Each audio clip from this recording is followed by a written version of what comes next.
Hello મિત્રો, તો આજે હું તમને એક હાઉસવાઈફનો રોલ શું હોય એના વિશે વાત કરવાની છું, તો વિડીયો એન્ડ સુધી જોજો.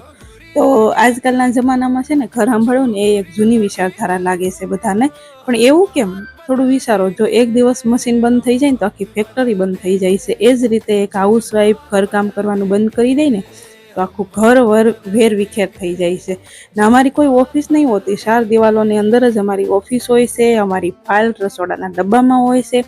અમે થાકી જઈએ છીએ પણ કોઈ દિવસ બેસી નથી રહેતા, કારણ કે અમારા થાકવાથી પતિદેવનું ટિફિન, બાળકોનું લંચ, ઘરની શાંતિ બધું અધૂરું રહી જાય છે. હાઉસવાઈફ હોવું કોઈ મજબૂરી નથી, એ એક ચોઈસ છે. દુનિયા માટે અમે છીએ ખાલી હાઉસવાઈફ, પણ અમારા પરિવાર માટે અમે પૂરી દુનિયા છીએ. તો હવે કોઈ તમને પૂછે ને તો નજર ફેરવવાની જરૂર નથી, ગર્વથી કહેજો હા હું એક હાઉસવાઈફ છું, કારણ કે તમે તમારા ઘરની લક્ષ્મી છો, તમારા ઘરની શક્તિ છો. અને મિત્રો, હાઉસવાઈફનો રોલ છે ને સિમ્પલ નથી હોતો. તમારા ઘરની શક્તિ છે એ રિસ્પેક્ટ કરો ઓલ હાઉસવાઈફને, કારણ કે એ સેલેરી વગર, રજા વગર દિવસ રાત મહેનત કરે છે. વિડીયો સારો લાગ્યો હોય તો તમારા મમ્મીને, વાઈફને, દીદીને શેર જરૂર કરજો. જય શ્રી કૃષ્ણ.